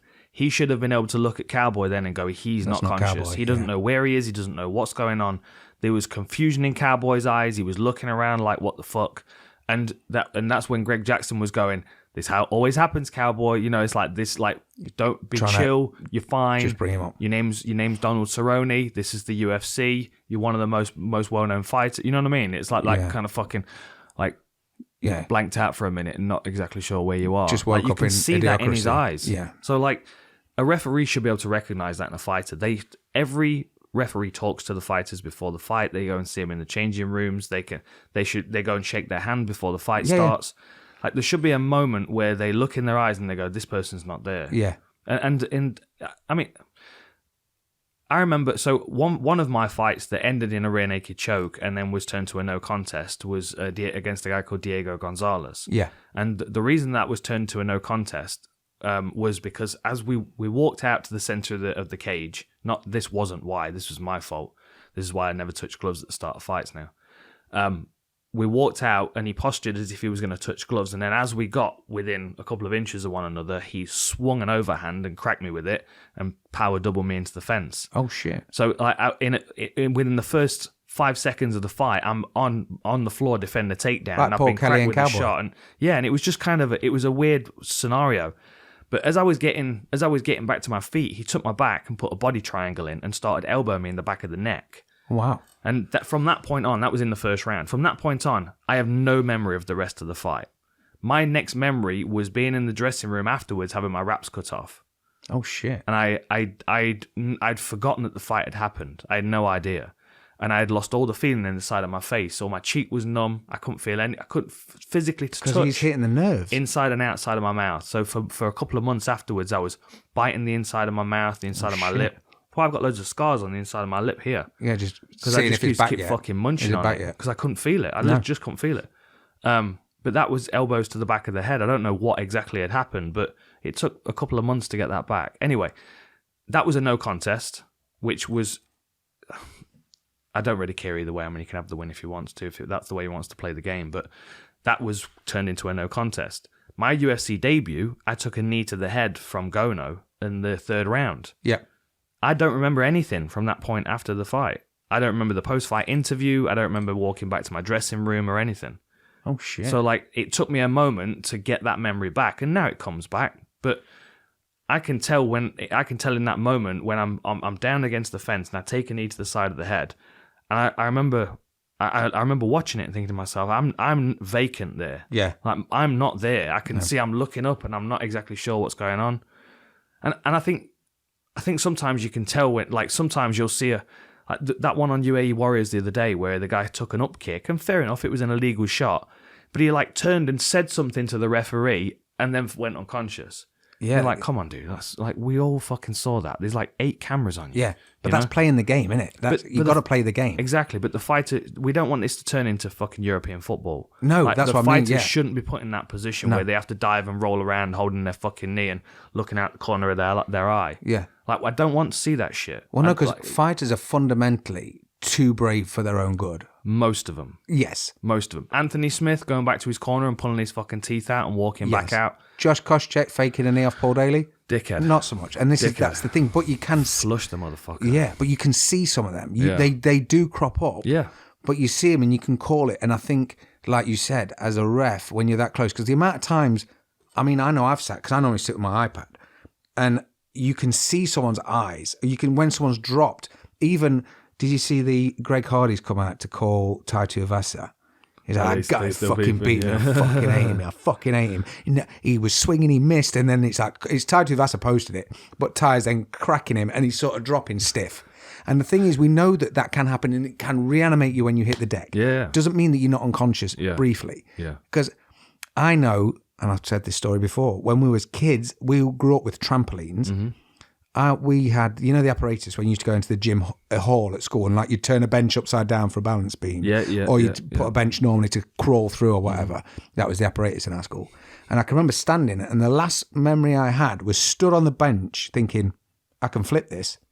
And I did a somersault. The next memory is me being dragged from the hall by 2 kids by my legs and just literally dragging me like a dead body to the miss, this happened, miss. something happened. So he's bleeding from everywhere. Exactly. he's just opened up. So I know that it's a really disorientating feeling. And if someone was then expecting me to sort of snap out of it and fight again, I know that it's not all there. Yeah. And there is a lot of things that you can see happening, like with Greg Hardy when he went down, his neck was stiff. Yeah. And as he went, whereas some people, like look at Tony Ferguson against Pettis. Yeah. It's like the game glitched. Yeah. But he knew that he was getting close. But even when he was against, what's his name off Star Wars, it was he flips and he kind of, it's like he's shaking himself. Lando Venato nearly dropped. Yeah, he got short circuited a couple of times. Yeah. And then you go to Robbie Lawler against Ben Askren, right? And this is in Herb Dean's defense, and I actually put this in the video that was taken down off YouTube. In his defense, he stepped in because he saw Robbie Lawler's hand fall. The characteristics. And as he was going to step in, Ben Askren was like, won my UFC debut, went to let go of it, and then Herb kind of pulled back a bit, and then Ben Askren squeezed it on again. But by that point, Robbie Lawler had got a moment, and he'd gone... That Kevin reanimation. Lee took a load of shit. I can't remember, who was it that was talking... Was it Adesanya talking shit to Kevin Lee? Someone was shit-talking Kevin Lee after the Oliveira fight. Yeah. Because once the referee had stopped it, he tried to carry on fighting. It wasn't because he tried to fucking phantom tap. cheating. It's because he went out for a second. And then he comes back up and he's automatic, he's scramble for a takedown. Well, who was it at the weekend where he goes, oh, I think he did tap. It was Bisping when he, but his arm, you know what? Yeah, it did like a bounce. It wasn't It as was much weird, as, wasn't it? But wasn't for a one double second, I tap, thought the same thing. But it was almost a spring-loaded arm that sort of went bong. Yeah. And in saw slow-mo, it looks a lot. We saw the same thing in the Chikagian fight, didn't we? Yeah. Same thing happened. I thought for a moment she tapped, and then they looked at it from another camera angle. Have you heard the Valletta contract expire? Who's? Caitlin Chikagian. Have they? They're just not signed her again. Just like I have this meme in my head, and it was something about like you know, toxic people in your life and how to get rid of them, and it was an image of a guy curling. You know what I mean? Okay. And funny enough, I think it was Bill Burr that had the same conversation about his religion when he decided he was no longer going to go to church or anything. Yeah. It was like he just released it like a curling stone and just let it slide away. Amazing. That's what I feel like when someone gets released from the UFC. They just kind of detach from the main body and just kind of... Yeah. Do you remember me? Just kind of drift out into space. Like that fucking VR game that we were doing, the Mysteries, the other day, where you're like drifting away from the International Space Station and all of a sudden you're like actually falling over in the room and into the fucking table and shit. Yeah. Now you're on fail army with someone's nan. Someone's nan running into a Christmas tree. Fucking hell. So to finish off then, tell me about Calvin Kattar. What do you reckon? Where does he go from here? Who do you want to see him fight next? I was talking to Steve. So Steve Smith, who sponsored us with a load of toys. Yeah, fucking loads of toys. I'm still working through them. And I have that Games Workshop figure to paint as well. Well, he came to the office. Did he He really? came to see me, dropped by, and Wicked. yeah, it was good, man. He came in and He came to Cage Warriors, the last one as well. he said, well, he bought his little girl, Lennon, who's a little legend. And because Wicked. the thing is, I'm all about kids. So I was just literally looking around my office for stuff that's safe for a 3-year-old to do. So I'm like, Yeah. here's a load of like marker pens, get on the whiteboard or stamp. The little air packets that you get to put in the parcels. Stamp on them, see how many we can pop. So I think we did about 50 each, but she beat me. So he came over and we were talking about it. And I was like, as good as the performance was, and as an amazing as the experience was, and I thought he looked brilliant, I think Max still beats him. Said the same thing. So it's not like it's taking anything away from him, because it's that gatekeeper status again, because it's a high level gatekeeper, don't it? 'Cause fucking he's top right, 5. for real. So then, okay, let's put him in a pool with Korean Zombie and Brian Ortega. Give me a 1, 2, 3 rank for that. If once the thought, how you see him playing out. I'd say Brian Ortega's going to sit at the top of that. You reckon? Yeah, because I mean, his grappling game, what he did to Cub, or what he's done to loads of people, is just kind of terrifying. Yeah. I mean, what he did to the Korean Zombie was amazing, but that was his standout performance against Zombie, whereas maybe Qatar's was against Giga, because Giga was dangerous and solid and an absolute stud, and as much as he was 9 against 5, it was not 9 against 5. It was 2 fucking absolute warriors, and let's be honest. Giga only needed a couple of shots to land, and it could have changed, because it wasn't like Calvin wasn't getting hit. He took some shots, but he took them like a boss. Yeah. Well, you remember the fight against Jeremy Stevens, where he dropped him with that elbow but broke his nose in the process. Yeah. That's the problem with Calvin Kattar, and the thing that was always going to happen against Giga is he was going to have to get hit to win the fight. Yeah. Like, there's no way he was going to finesse that one unless he was in a bull rush him and take him down and be able to. On him. All the time, yeah. But I mean, even the first round... I was drawing diagrams of what he should have been doing with his footwork. I can't find whether... Well, the first round, he they was doing said... something weird as he was moving. It was pissing me off. What? He was leaving... Qatar?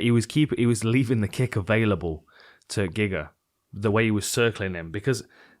But not for any reason for him to. I understand his concept. I understand the concept because it's a boxing concept that applies to a boxing ring. Okay. Right. So like the difference is, because of the shape of the octagon, instead of the angles, the corners being 90 degrees, they're 135. Yeah. So and Giga will switch to southpaw to utilize his Giga kick, right? Because his left leg is his kick. He's got a few different varieties: a twisting snap to the liver. He comes around and under the elbow, and then up to the side of the head. The as one well. up the middle. It's lovely. He's got a real nice variety. But if he switches to southpaw, he's lining you up for that kick. Yeah. Now, Kattar was doing the right thing because he was circling towards the lead leg to stay away from the power side. Yep. Right. But then there are points, and my example of this would be Irene Aldana against Holly Holm, where they basically fucking ran in circles for 25 minutes. Because they're both trying to get that advantage. Because neither of them would give the inside track, so they just circled each other the whole time. Yeah. Because Aldana's trying to get to the outside of the lead foot to stay away from the power leg, and Holly Holm's constantly moving back and to her left to create space take for back that the kick, advantage, yeah. Right?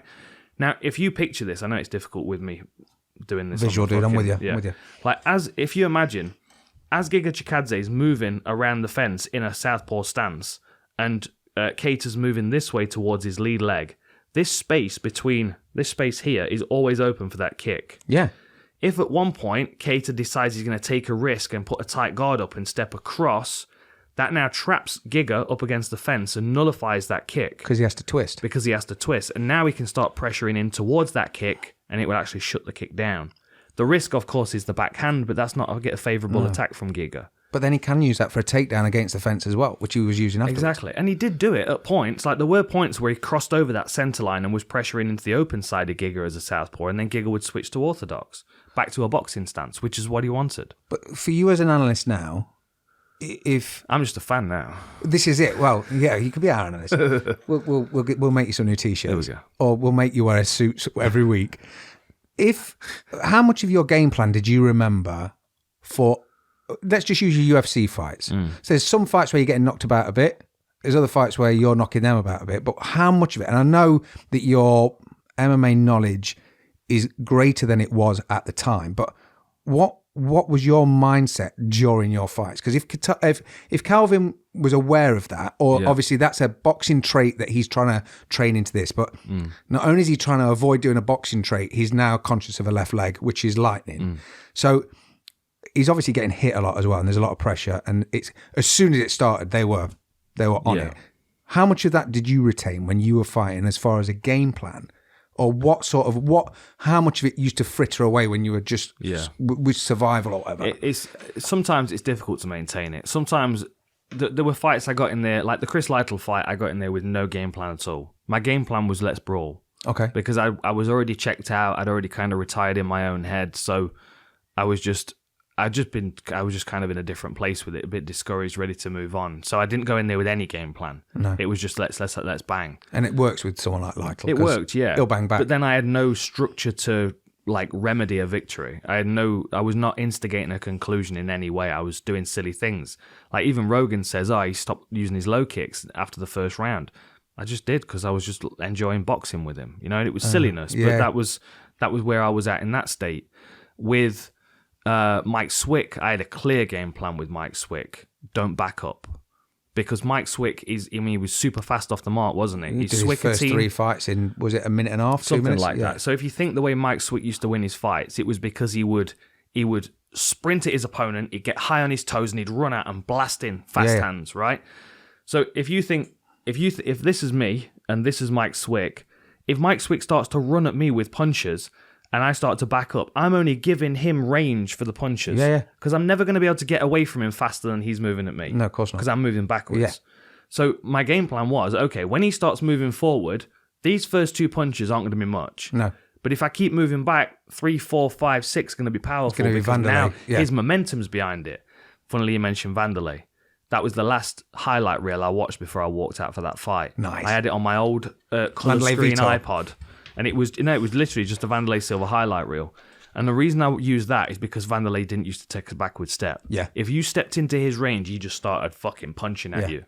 So my game plan was, as soon as and Swick had a tick where he lifts his chin up, he gets big chest. Okay. Big chest, high on his toes, chin came up. So I knew he was attacking me. And if you watch the very opening of that fight, like I circle and I back up towards the fence and I see big chest and he comes flying at me and I power a right hand down the center and catch him on the chin. Nice. And then he kind of falls into me. Yeah. And going back to what we were talking about previously, that was the point where he didn't know any more of the fight. Yes. That was the punch that stopped him. So that knocked his game plan out, but also stopped the reset black box his brain. Recording. Yeah, you know what I mean? So it was a good punch, but he fell into me and I kind of held him up when I should have probably moved off the fence quicker.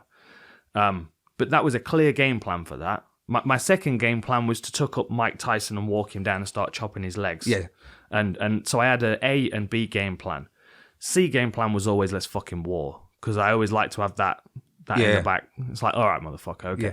I've not completely let that go. A's not work, B's not work, let's have it. Let's have go. a fucking... You know, I always had let's that in the back of my mind. But then with some guys, my game plan would come together once I'd had a look at them on the scales. Markham. Rory Markham. I knew he had a bad weight cut. I knew that he weighed in at 195 because they told me he might not make weight during fight week. Oh, okay. He came in at 195 on the Tuesday for a 170-pound fight. So when I saw him backstage, and this was at like an old theatre in London, I walked in into this like kind of like side room, like the green room where all the get ready for the show, and he was sitting in the corner with his head in his hands. And I'm like, he's fucked. He looks wrecked. He looks really, really rough. I did. Even though I felt pretty rough as well, because I'd cut a decent chunk of weight. I'm like, I need to play this up. I've seen Fat Neck Hardy. Yeah. I've seen swollen Fucking down. hell, yeah. But like, I knew I had a psychological advantage as long as I could hold it together for that day. Yeah. And then if you see me on the scales for that fight, there's no photographs of me looking forward because I'm staring at him while I'm on the scales. Because he'd weighed in first. But that's part of the game plan. Exactly. That's part of it, exactly. Right? And he was like standing there and he was like trying to psych himself up a bit. So I got off the scales and I walked at him, put my forehead on his and pushed him back as far as I could. Like to show that strength in that moment when we were both weight cutting. And then because I knew that he would know he only have a round of gas, I knew he was going to come at me hard. So that's when I was on the back foot waiting for him to commit. Yeah. And I thought I was going to catch him. I was going to split his right hand. But then, see, I had a combination in mind that was split into two pieces. Because what I expected when he threw his right hand, because he threw it looping, I was expecting to be able to get to the side of it and crack him down the pipe with my straight right.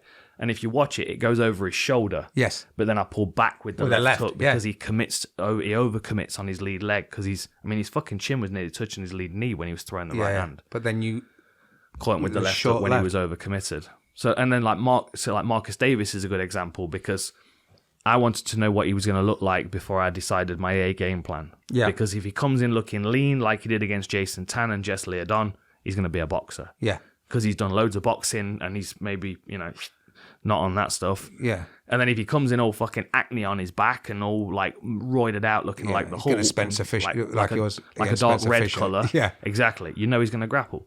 Yeah. And so I was like, okay, let me have a look at him on the scales. I saw him, I'm like, okay, takedowns and knees. So you had two game plans that you could apply to whatever was the appropriate manifestation of them at the time. Yeah. As opposed to nothing until you saw them. I had an A, B, and C in my mind, but so like with Marcus Davis, it was like which way was I going to take it? Like was he going to come in and try and box with me? In which case I was going to be moving laterally and kicking his legs and his body and trying to get him to overcommit and miss. That was my game plan if he was coming in as a boxer.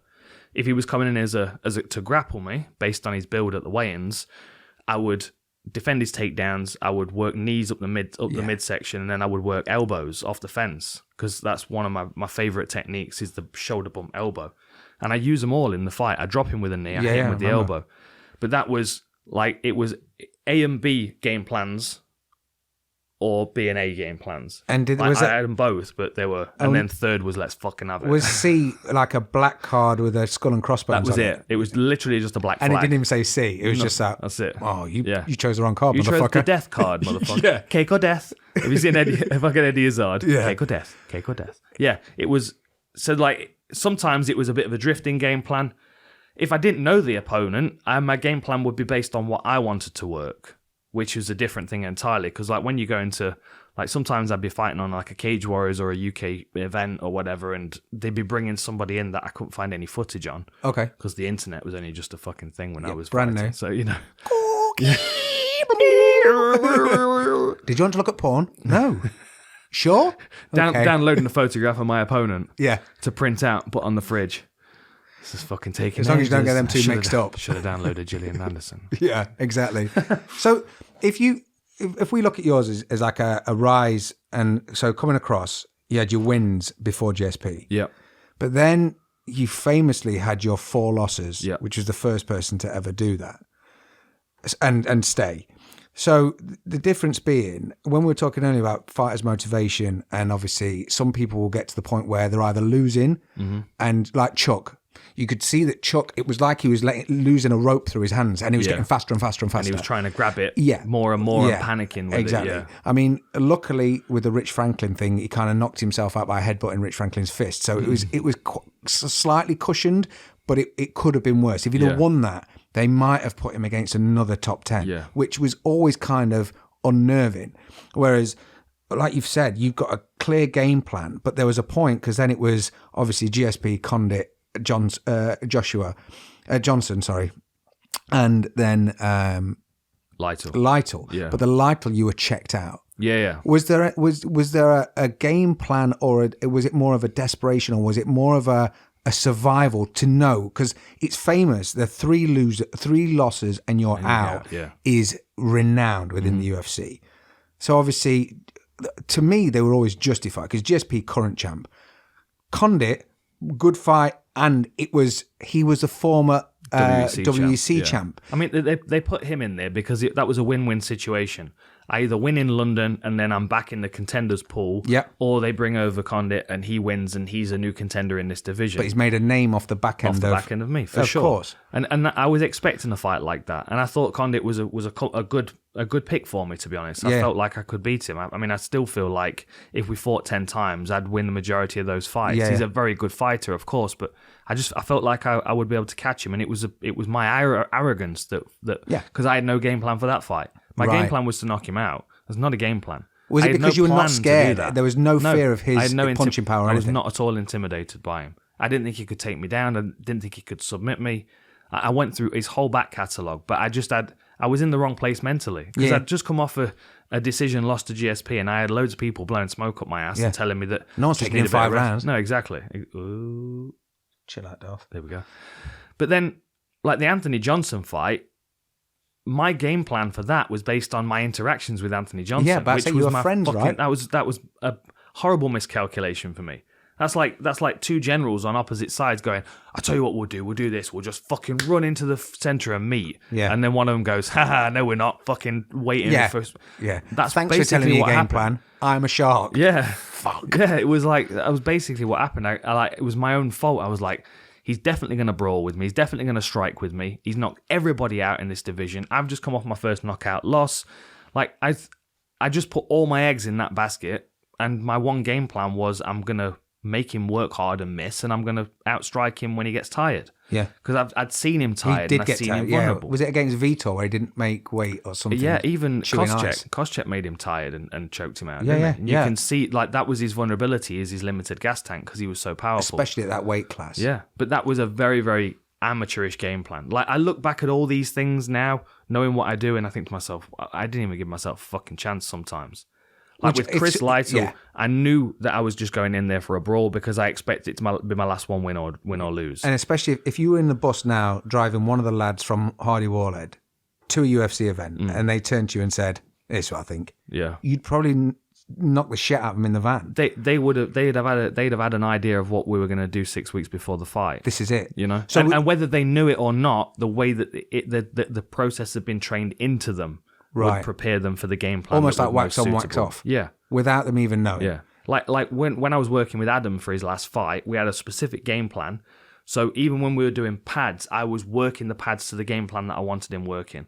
The types of strikes, the time in between Okay. the strikes. So it's like a good coach should be able to program a fighter so the fighter doesn't have to think they can work off instinct. This is why Faraz and GSP had such a great relationship, and why Trevor Whitman finds his rhythm with like you watch him training Gaethje and then you watch him training Rose or Usman. They're different. so They're very different. different. But he tailors it to the fighter. So the fighter may not even necessarily know that they're being programmed, but it's for their benefit, right? Now, sometimes I'll have a fighter that's very smart and I'll be able to say, look, this is what we're doing. This is why we're doing it. And, you know, Adam's one of those fighters. I can lay the game plan out and he can go, yeah, that makes sense. That makes sense. I have questions about that. But even when he's tired, I'm working him subconsciously with his game plan So to it's make just sure he's muscle sticking memory to all it. the Yeah. time. But I didn't have that. Like Owen Comrie, who was my pad man for the majority of my fights, he would occasionally do something really, really clever, and it would catch me by surprise. Like there was a moment where I was going into a fight against a guy that was a big puncher. He 4-0, 4 knockouts in the first round, and for the whole time in that fight, we'd been working on catch, counter, jab, moving away, catch, counter, jab. You know, being light on my toes, using good head movement, but mainly boxing. The Monday before the fight, I got to the gym and Owen went, "We're going to do switch high kicks." And the thing is, he'd not looked at the opponent because we couldn't really find any footage. No. He just kind of went, "We're going to do switch high kicks." And I remember training it on that Monday, thinking to myself, "This is fucking pointless. I'm not going to do this in the fight. Yeah. This is pointless. Like we need to work on what we've been working on for the last 6 weeks." Yeah. And I was kind of getting Why a is bit, the game plan changed, bro? But then as the fight comes out, he runs at me, throws a big left hook, and I switch high kick, knock him out with it. So it was like the reaction had been programmed into me, and it worked really, really well, you know? And So- especially if you get it right, because the thing is, it's a bit like doing your driving test. If I tell you your driving test is in 3 weeks, you're nervous for 3 weeks. Yeah. If I tell you got a driving test in 20 minutes, you haven't got time to be nervous. Bisping Rockhold 1 and 2, isn't it? Exactly. It's a massive difference, right? But I suppose that comes down then. Was because your MMA career was obviously really early and there's not the gyms and the stables there was back in the day. Would you say that was the big shift? Because I know, did you leave Roy to go when you fought Bang? You weren't with Roy anymore, were you? You were at the... No, I was... For my last two Fertitta's fights, gym, right? Ludwig and Amir Sadala, I was with Giff. Giff was the lead head of the gyms. Jimmy Gifford, the Batcave, you'll know him off that video. He was like the core of the team, and then I had Ricky Lundell for all of my grappling stuff, and I had Sean Yarborough for my striking. The finest handshake of any man we've met. Right, fucking strong motherfucker. You want to feel his Still tie recovering. clinch. His tie clinch and his elbows were... Anyway, so I had a really, really good striking coach that had a lot of his own style, but also Giff kind of overseeing it from an MMA perspective. I had Ricky with Brazilian Jiu-Jitsu black belt from 16, as well as an Iowa State wrestler. Yeah. Amazing grappler. So him contributing all of that. And then I would go to Drysdale's and Syndicate for sparring, working with Mike Pyle and stuff. So I had a really good setup for that one. Nice. For those 2 fights. And that was where things started to settle down. And I thought after those first 2 fights, it was like, right, okay, let's have one more run. We're back on this run. So, but like with Ludwig, going back to the game plan thing, that was all revolving around one particular opening that I'd seen that I was banking on, which Of could him. or couldn't have happened. Yeah, it was the feint to open up the left hook. Yeah. Because if you watch the Jonathan Goulet fight, as The Goulet fastest moves knockout. forward, he just goes, and it comes straight out from here. Yeah. Catches him. But So I Goulet did knew- all the momentum, didn't he? He Yeah. was moving the motor. ran onto it. Yeah. Face planted after Because it. didn't he have like a bowling ball hairspray? He did have something Some going weird. on, didn't he? Yeah. And then like once that was done, I got Hold on. Your whole game plan for Yeah. knocking out Bang with essentially his own punch was from the fastest knockout in the UFC Yeah. at that time. Yeah. Fucking hell. Because, well, I'd seen him use that punch a few times, but that was the best example of it because he nails him clean with it. And there's no big twist, there's no draw up to it. It's as you're moving forward, he just goes, boom, and you catch it and knocks him out. Yeah. So I knew that if I was throwing my jab, that he was going to be trying to counter me with that punch. And he caught me with it in the first minute of the fight. I remember. Rung my bell, grabbed him, and I ran him to the fence. Yeah. And that's when my head started to clear. But that was my goal for that fight. That I planned on landing that particular technique, which is why it's my favorite performance. Even though Ludwig's one of my favorite fighters, it was bittersweet in that regard. But I knew that I could create that opening with my jab. But then in the Sadala fight, because that was in Nottingham, and there was like pressure because of that, and I was fighting a guy who I really should beat. I knew I was matched against someone that I should beat. My game plan with that one was to keep Show my him up. calm the first round and get 3 different takedowns. Yeah. Like my game plan was 3 different takedowns. I got a body lock takedown, I got a level change under a combination takedown, and there was another one. 3 different takedowns was my goal. Was that more for someone like Shelby to show him I'm ready for whoever? Was that a justification for your being kept on for a start, and also because Bang at the time he'd had some wins and losses, but he wasn't GSP, he wasn't Condit, and obviously, like you say, Sadala, you should have beaten him, and I think you put him into retirement, didn't you? We haven't I seen think him he since. might have had one more after me. I think he might have had one more. Well, not many if he did. Yeah. But then, so was that justification for yourself, or was that almost a curtain call? Because I know it wasn't the end, but obviously it was Nottingham. It was massive. The event was amazing. But was it more that for someone else to see that you've still got what you need to have, or was it a justification in your own brain because you found you seemed more settled, especially with GIF and everyone? Yeah. And it's almost like that when you find it, you sit back and think, "Fucking hell, why didn't I do this so many years ago?" Yeah. I think the main part of it was for me. It was so when I was in the training camp, I was being a mixed martial artist and not a striker within mixed martial arts, because I knew that Sadala was most likely going to want to just trade. Yeah. Because he was a kickboxer. So if I thought to myself, if I work a lot with Ricky Lundell, we did a lot of stuff that I wasn't able to use in the fight, which is disappointing, but loads of like good cage control stuff and like wrapping and tying him up to make him vulnerable for strikes. I wanted to, because I knew that this was the next, like after this, I was going to start getting harder fights again. And if I was working up towards the belt, I was going to be fighting guys that were wrestlers and grapplers. So I think more than anything, I wanted to reassure myself that my Get some wrestling was rounds in. improving, because I was gun shy against GSP because I expected a takedown. Yeah. So, yeah.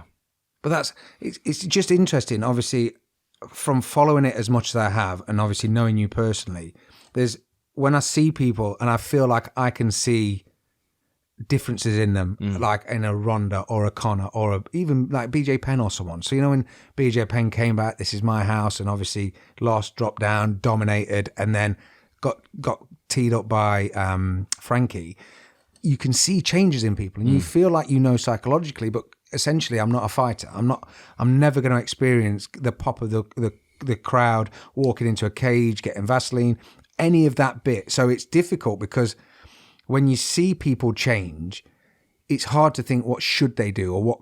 And also, there's many reasons why people change. Or like with your Covington and stuff, when you get a loss, some people react to a loss really well.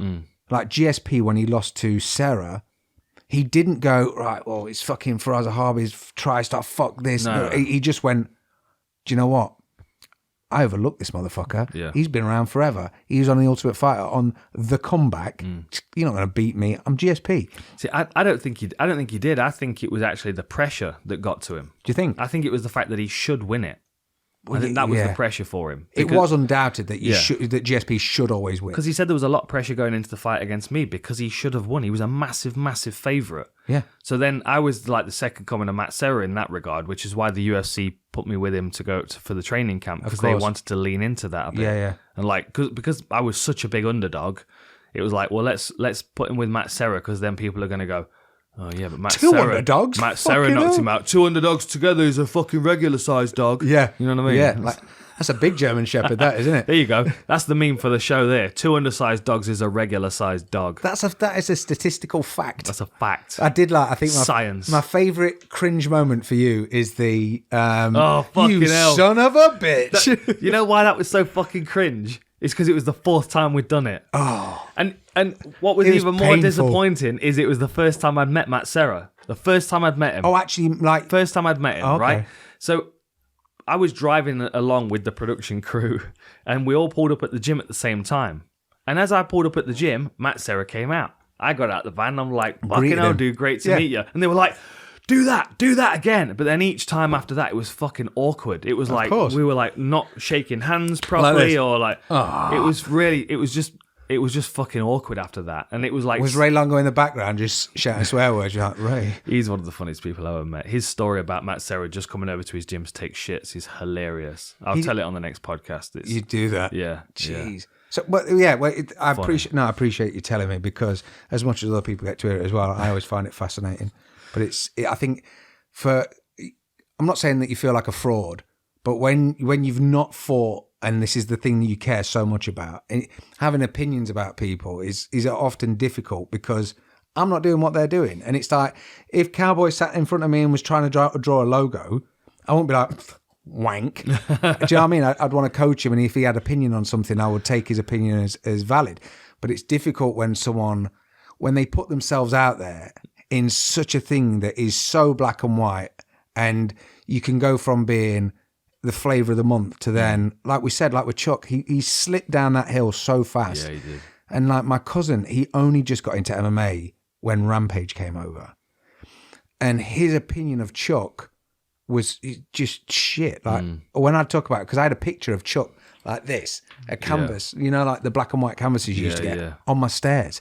And I can remember we went up for a piss once. He was like, why have you got that bum on your stairs? I was like, how fucking dare you? Well, what did you just say? How dare you? Yeah, I took him down. I took him down in the living room. Good. Choked him out. Good. But it's not the point, because that's Chuck Liddell. And it's... Have I got a Chuck Liddell here? I did have a Chuck Liddell somewhere. I don't know where he... Unless he's grown a beard to try and protect his chin over on Gandalf.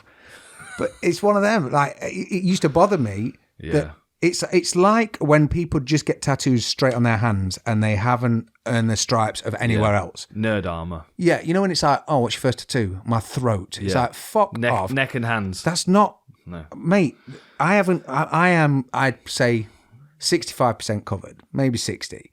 But I was still not to my hands yet because I've got enough area that I haven't touched. And so... I've got loads of space to cover before I get onto mine. And that's it. And I think it's almost like that little bit of... There's rules in place. And it's kind of the same with MMA, where I like to think as much as you can have an opinion over BJ Penn or Matt Hughes or Rich Franklin, all these guys that are essentially legends... Yeah.